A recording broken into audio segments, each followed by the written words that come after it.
26 April 1 Russia தங்கத்தை கொண்டு போகக்கூடாதுட்டாங்க. இவர்கள் டாலரைக்கு அந்த பணத்தை யூனிட்டை கட்டாமை வலுவாக்குவதற்கு ஸ்ட்ரென்தன் செய்வதற்கு தங்கத்தை வாங்கி குவித்து கொண்டிருக்கிறார்கள். இந்தியாவும் வாங்க போகிறது. இப்பொழுது ஏற்பட்டிருக்கக்கூடிய தங்கத்தினுடைய சரிவு இந்த போரினால், இந்த போர் முடிகின்ற பொழுது தங்கத்தின் மதிப்பீடு அதிகரிக்கும். அமெரிக்க டாலருடைய மதிப்பு ஏன் விழப்போகிறது? சீனா டாலரை மௌனிக்க செய்வதற்கு தங்கத்தை வாங்கி குவித்துக் கொண்டிருக்கிறார்கள். இது கடந்த 14 மாதங்களாக அதிகரித்து வருகிறது. மெரிபா பன்னீர் சோடா, ஐ ட்ரஸ்ட் மெரிபா. டாலரைசேஷனை நோக்கி மட்டுமல்ல, உலகத்தில் சீனா வலிமையான நாடாக உருவாகுவதற்கு தங்க பாண்டுல அதில் இன்வெஸ்ட்மெண்ட் பண்றாங்க. ஆனா சீனா என்ன செய்கிறது என்றால், பிசிக்கல் கோல்ட், உண்மையான தங்கத்தை வாங்கி வைக்கிறார்கள். அந்த தங்கத்தை அதிகப்படியாக அவர்கள் யாருக்கு அனுப்புகிறார்கள் என்று சொன்னால், அமெரிக்காவினுடைய இந்த போர்ட்ரேட் சித்தீகரிக்கப்பட்ட டாலர் மாய வலை இப்போது இந்த ஆட்டம் இந்தியாவில் நடக்க. ஏன் இன்றைக்கு நேட்டோ நாடுகளும் கூட அமெரிக்காவுடைய கொள்கையை எதிர்க்கக்கூடிய லெவலுக்கு வந்துவிட்டு என்றால், இனி அமெரிக்கா நமக்கு தேவை. இனி டாலருக்கு மாற்றமாக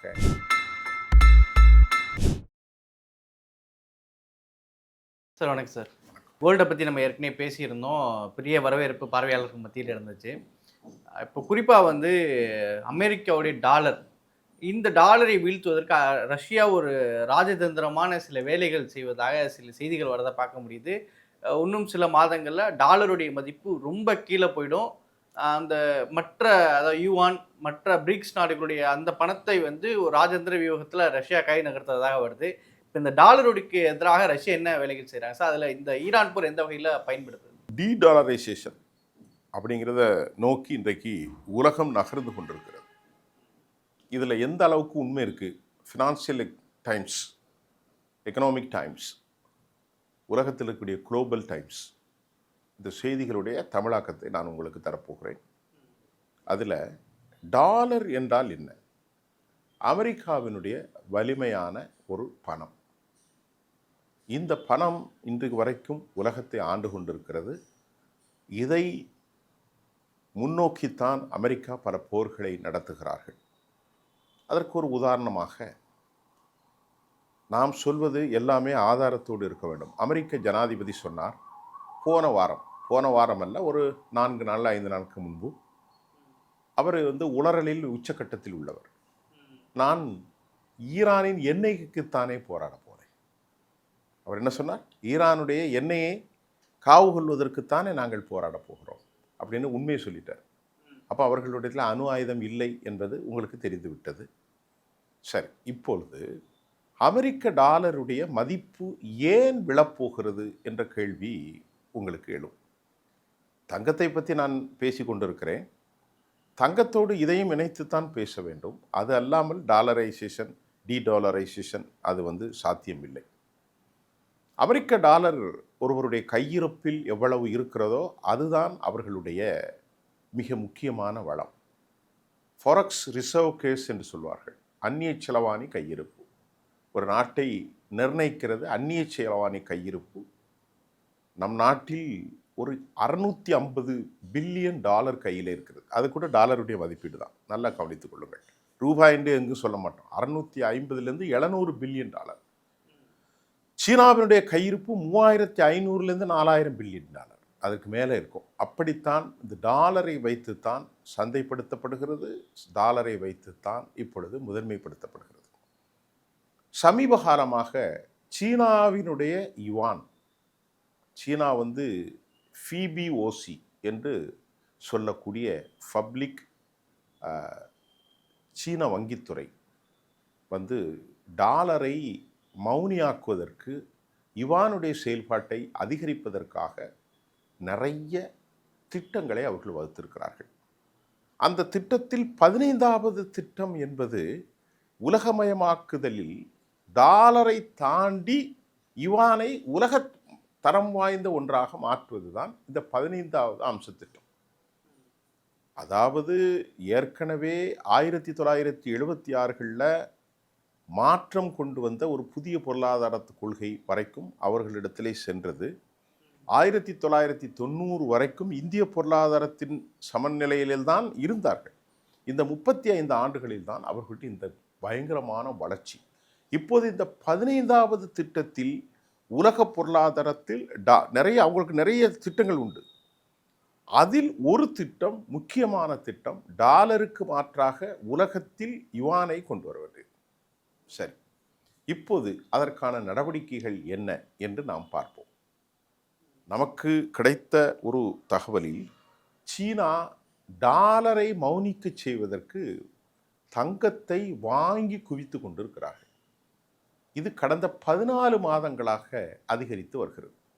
கடந்த 14 மாதங்களாக, 1.5 வருடம் அல்ல, 14 மாதங்களாக. 2024 உங்களுக்கு தெரியும், கடந்த ஆண்டு கிட்டத்தட்ட 64 விழுக்காடு அளவிற்கு தங்கத்தினுடைய விலை எகிரியது. கொஞ்சம் நெஞ்சம் உயரில் 64% என்பது ஒரு 5%, 10%ங்கிறதெல்லாம் தாண்டி 64-70% அதற்கு உயர்ந்ததின் மூல காரணம் தங்க குவியல்கள் அதிகரித்ததைத்தான் பார்க்கின்றோம். அப்படி என்ன தங்கத்தை குவித்து வைத்திருக்கிறார்கள் என்று பார்ப்போம். சீனா தங்கத்தை ஏன் இதை இவ்வளவுக்கு பலப்படுத்த வேண்டும், தங்கத்தை ஏன் அவர்கள் வாங்க வேண்டும், எவ்வளவு வாங்கியிருக்கிறாங்க அப்படின்னு பார்த்தா, அரங்கமாக அவர்களுடைய அறிக்கையின்படி 2309 டன்கள் அவர்கள் தங்கத்தை பர்ச்சேஸ் செய்திருக்கிறாங்க. இந்த 14 மாதங்களில் 2309, இதனுடைய ஒட்டுமொத்த மதிப்பு $387.6 பில்லியன், கிட்டத்தட்ட $400 பில்லியன், கிட்டத்தட்ட ½ ட்ரில்லியன் வைத்துக் கொள்ளலாம். 500 லட்சம் கோடின்னு வச்சுக்கொள்ளலாம். 500 லட்சம் கோடி. ஆனால் இந்த விவகாரத்தை நாம் பார்க்கின்ற போது இந்த 2300 டன் என்பது 2387, 2309 டன் என்பது அவர்கள் வெளியே சொன்னதுதான். ஆனால் உள்ளே வெளியே தெரியாமல் ஷங்காயில் இருக்கக்கூடிய அந்த கோல்டு வர்த்தக பரிமாற்றம் இதை விட 10 மடங்கை வாங்கி குவித்திருக்கிறார்கள். அப்போ ஒரு கற்பனை செஞ்சு பாருங்கள். வெளியே வந்திருக்கிறது அஃபிஷியல் அனௌன்ஸ்மெண்ட் எவ்வளோ, 2300 டன்னு.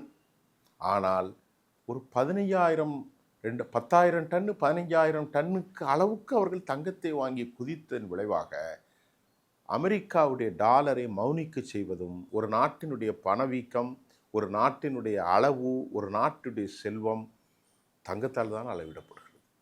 இந்த தங்கத்தை வைத்து ஏராளமான விவகாரங்களில் தங்க கொள்முதலை அதிகரித்து உலகின் சந்தையில் இன்னைக்கு டாலருக்கு நிகராக யுவானை கொண்டு வருவதும் இன்றைக்கு அது முறைப்படுத்தப்பட்டு விட்டது. நாம் இன்றைக்கு இந்தியாவினுடைய ₹1 $1 வாங்குவதற்கு 95 ரூபா கொடுக்கணும். ஆனால் இன்றைய மதிப்பில் இன்று காலை ஒரு யுவானை வாங்குவதற்கு 6.39 அளவுக்கு அமெரிக்க டாலருக்கு கிட்டத்தட்ட நெருங்கி வந்துட்டாங்க. அது யுவான். நாம் இந்தியா எவ்வளோ கொடுக்குறோம்? 95 ரூபா கொடுத்து $1 வாங்குகிறோம்.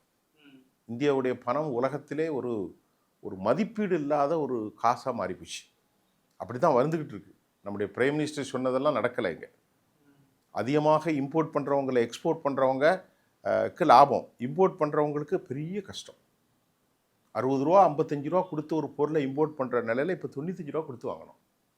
பெரிய பிரச்சனை வருது. சரி, அதை விட்டுரும்.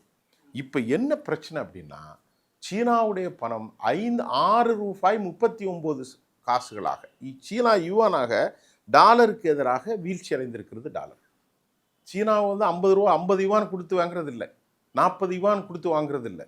அப்போ கொஞ்சம் கொஞ்சமாக சீனாவுடைய 16 அம்ச திட்டத்தின் கீழ் தெளிவான நடைமுறையில் இப்போ அவர்கள் இந்த டீடாலரைசேஷனை நோக்கி நகர்கிறார்கள். இப்போ அடுத்துதான் நம்ம முக்கியமாக பேச போகிறோம். இப்போ இந்த செய்திகளுக்கு கீழே சீனாவினுடைய உண்மையான இருப்பு நான் எத்தனை மடங்கு சொல்லிட்டேன்? 10 மடங்கு இருக்கலாம். 2309 தாண்டி 10 மடங்கு இருக்கிறதுன்னு சொல்லிட்டேன். அடுத்து சீனா தங்கத்தோடு மட்டுமல்ல, ஒரு நாட்டுடைய பொருளாதார வலிமைக்கு தங்கம் மட்டும் முக்கியம் இல்லைங்க. அவங்க என்ன செய்கிறாங்கன்னா, ஏராளமான குரூட் ஆயில்களை தேவைக்கு அதிகமாகவே குவித்திருக்கிறாங்க. வாங்கி வாங்கி வாங்கி வாங்கி ஸ்டோர் பண்ணுறாங்க. அது மட்டும் இல்லாமல் செயற்கையாக உரத்தட்டுப்பாடுகள், ஃபெர்டிலைசர் இதை அதிகமாக ஸ்டோர் பண்ணுறாங்க.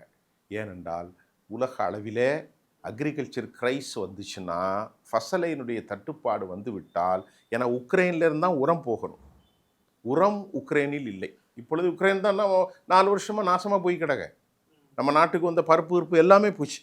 அப்படி ஒரு சூழ்நிலையில் டீடாலரைசேஷனை நோக்கி மட்டுமல்ல, உலகத்தில் சீனா வலிமையான நாடாக உருவாகுவதற்கு அமெரிக்காவினுடைய டாலர் மௌனிப்புக்கு எதெல்லாம் காரணமாக இருக்குமோ அதே மாதிரி குரூடாயில், அதே போன்று பெஸ்டிசைட், ஃபெர்டிலைசர் மற்றும் தங்கத்தில் அவர்கள் பெரிய அளவில் முதலீடு செய்வதன் காரணமாக இன்றைக்கு சர்வதேச நிலையில் ஒரு நிலையற்ற தன்மை வந்திருக்கிறது. இப்போ ரொம்ப ஒரு முக்கியமான விஷயம் என்னன்னா, இப்போ இன்னைக்கு நீங்கள் பாருங்கள், எல்லாரும் தங்க பாண்டில் செய்கிறாங்க, கோல்டு PFD அதில் இன்வெஸ்ட்மெண்ட் பண்ணுறாங்க.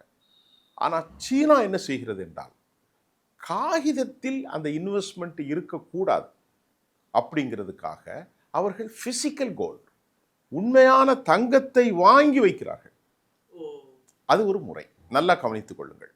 தங்கத்தை வாங்கி சீனா அவர்கள் மட்டும் வைத்து விடவில்லை, அந்த தங்கத்தை அதிகப்படியாக அவர்கள் யாருக்கு அனுப்புகிறார்கள் என்று சொன்னால், நிறைய தங்கத்தை கோல்டு பாண்டாக எங்கே அனுப்பி கொண்டிருக்கிறார்கள் என்றால் சோவியத் ரஷ்யாவுக்கு அனுப்பி கொண்டிருக்கிறார்கள்.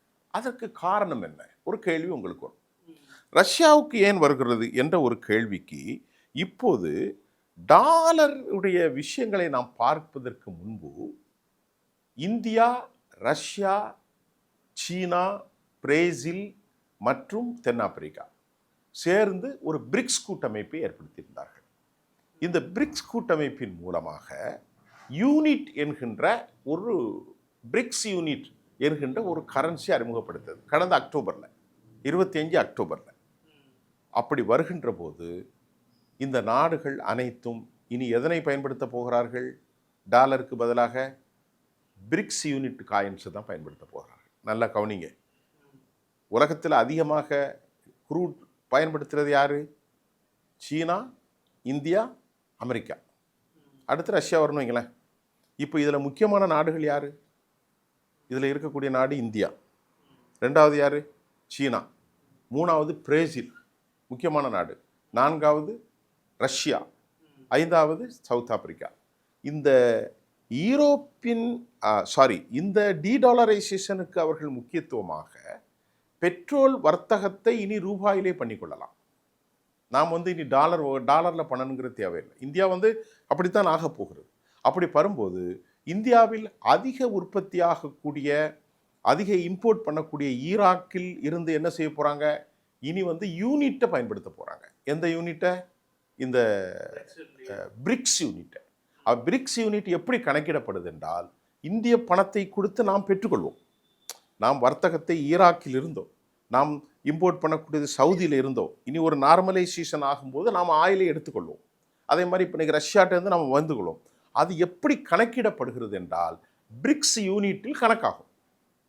இது எல்லாமே டிஜிட்டலைசேஷன் தானே. ஆகவே இது இனி என்ன ஆகும்? இனி இந்தியாவும் சரி, சீனாவும் சரி, இனி எல்லாருமே யுவானை பயன்படுத்தி கொள்ளக்கூடிய ஒரு குறிப்பிட்ட நாள் உருவாகும். அப்படி வருகின்ற போது எல்லாருக்கும் பொது கரன்சியாக இருக்கக்கூடிய பிரிக்ஸ் யூனிட்டை பயன்படுத்துகிற போது டாலருடைய டிமாண்டு குறைஞ்சி போயிடும். இந்திய பாப்புலேஷன் எவ்வளவு? 150 கோடி. சீனாவுடைய பாப்புலேஷன் எவ்வளவு? ஒரு 150 கோடி, 300 கோடி. மற்ற 3 பிரிக்ஸ் நாடுகளும் சேர்ந்து எவ்வளோ இருக்கும்? அது ஒரு 50 கோடி. ஒரு 400 கோடி, 350 கோடி பேர்.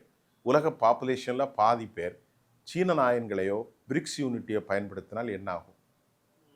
அடுத்து என்ன ஆகும்? இந்த பிரிக்ஸ் யூனிட்டுகள் தாண்டி மற்ற ஏற்கனவே யுரேஷியா என்கின்ற பயன்பாட்டை ஒன்று கொண்டு வந்திருக்கிறார்கள்.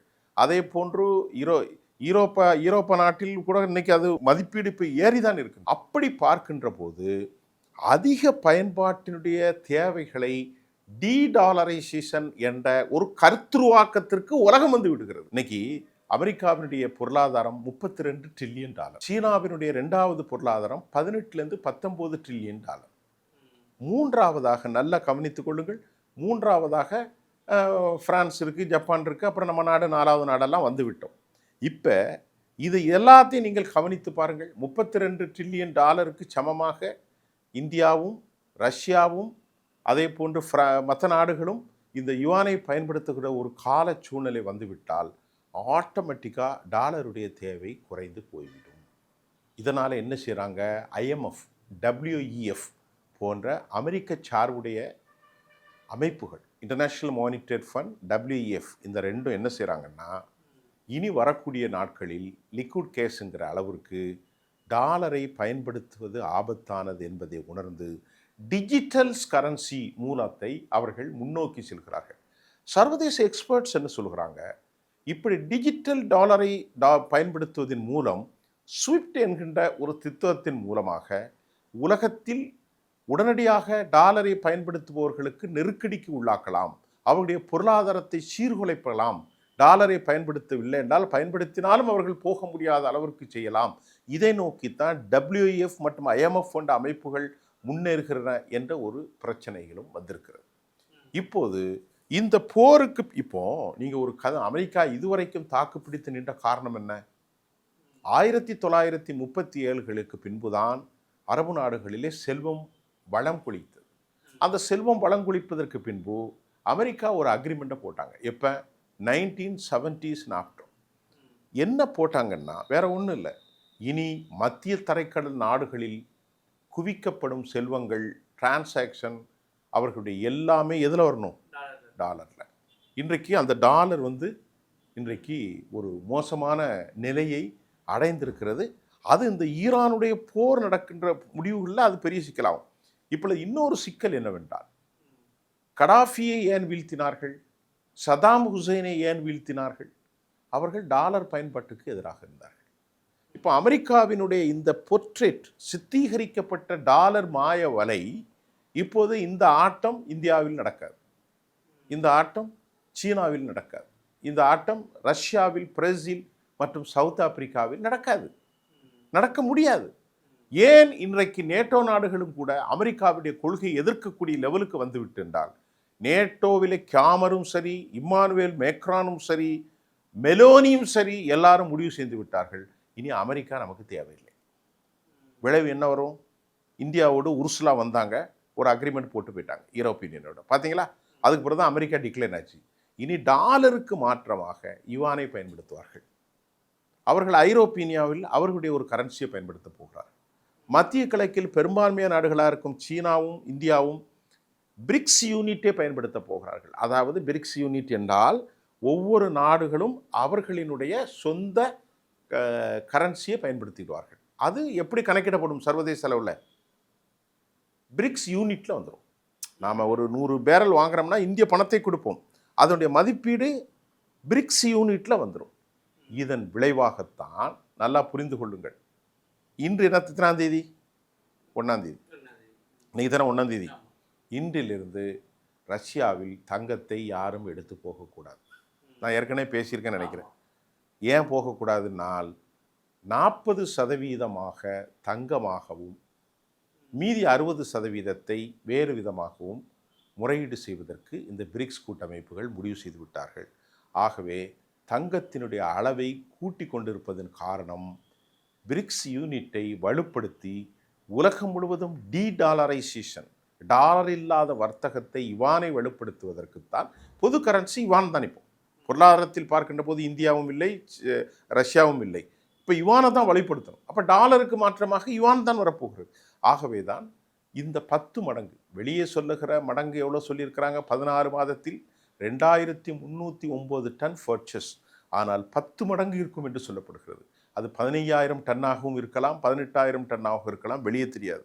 அதே மாதிரி ரஷ்யா உலகத்தில் அதிகமாக தங்க உற்பத்தி, கடந்த வருஷம் மட்டும் ஒரு 300க்கு 310 டன் என்கின்ற அளவிற்கு அவர்கள் சேல்ஸ் பண்ணியிருக்கிறாங்க. இப்போ இந்த ஏப்ரல்லேருந்து என்ன பண்ணிட்டாங்க, 100 கிராமுக்கு மேலே இங்கே எடுத்து போகக்கூடாது. அதுவும் 2 ஏர்போர்ட், அந்த பேர் எனக்கு மறந்து போயிட்டது, ரஷ்யாவில். அந்த ஏர்போர்ட் வழியாக போகலாம். அதுவும் தக்க ஆவணங்களை நீங்கள் கொடுக்க வேண்டும். அப்படி என்றால் என்ன அர்த்தம்? ரஷ்யாவும் இந்த டாலரைசேஷனை நோக்கி அமெரிக்காவை மௌனிக்க செய்வதற்கு திட்டம் போட்டு ரஷ்யா தனது தங்கத்தை அதிகரிக்கின்றது. சீனா வாங்கி வாங்கி குவிக்கின்றது பாண்டுகளின் மூலமாக. அப்புறம் இந்தியாவே நாமளும் ஒரு 800 டன்னுக்கு மேலே வச்சுருக்கோம், இப்பவும் அதிகமாக வாங்கி கொண்டிருக்கிறோம்.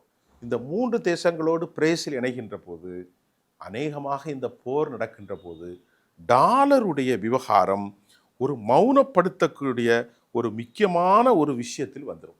அப்படி என்றால் யுவானை அவர்கள் பயன்படுத்த போகிறார்கள், ரூபிலை அவர்கள் பயன்படுத்த போகிறார்கள், இந்தியா ரூபாயை பயன்படுத்த போகிறது. ஒட்டுமொத்த பிரிக்ஸ் கூட்டமைப்புகள் எல்லாம் சேர்ந்து தங்கத்தின் மூலமாக அவர்கள் பிரிக்ஸ் யூனிட்டை வலுப்படுத்த போகிறார்கள். சாதாரணமாக 1970களில் இருந்து எண்ணெய் வாங்குவதற்கு பயன்படுத்தப்பட்ட டாலர் இன்று மாறப்போகிறது. இனி இதற்கெல்லாமல் மற்ற நாடுகள் பயன்பாடுகள்லாம் இருக்கல்லவா.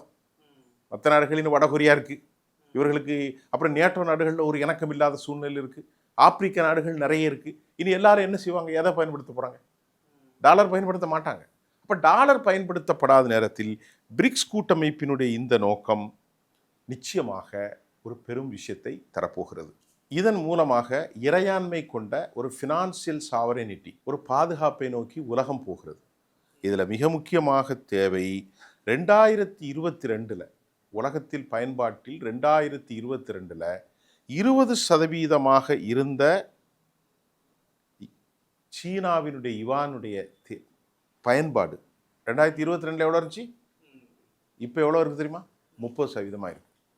இன்னும் நாளைக்கு எவ்வளோ? 2030 70%, 80% ஆயிரும். அப்போ உலகம் என்ன ஆகுறது? டாலரை நோக்கி டாலருடைய தேவைகள் மாற்றப்படுகின்றது. டாலரின் தாண்டி அடுத்த கரன்சியை போகிறாங்க. சவுதியும் ரெடி ஆயிட்டாங்க.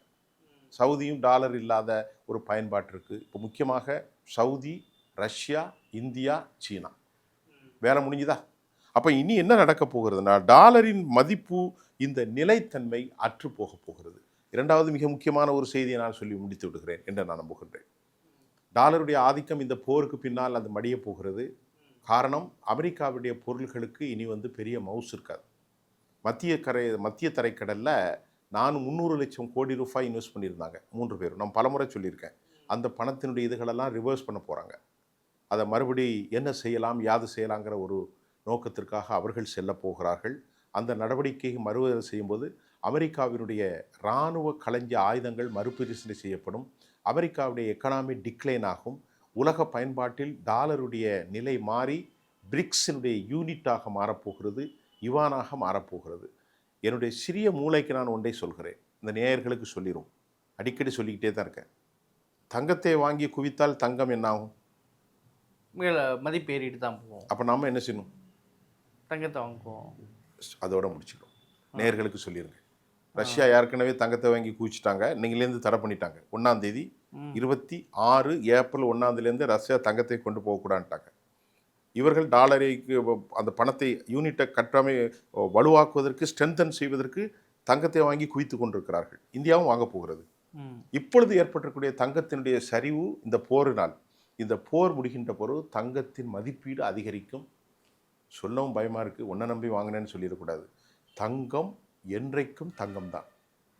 அதனால் முதலீடு செய்வதற்கு நீங்கள் முடிந்தால் செய்து கொள்ளுங்கள். டாலர் மதிப்பீடு குறைய போகிறது. அமெரிக்க மத்திய வங்கியினுடைய அந்த வட்டி விகிதம் கீழே சாய போகின்றது. டாலருடைய மதிப்பீடு இனி தேவையில்லாததாக உருவாகக்கூடிய காலம் ரொம்ப நாள் இல்லை, சமீபத்தில் இருக்கிறது என்பது தான் மிக முக்கியமான செய்தி. சரிங்க சார், ரொம்ப விரிவான உரையாடல். கருத்துக்கு நடத்தி மிக்க நன்றி. மெரிபா பன்னீர் சோடா, ஐ ட்ரஸ்ட் மெரிபா.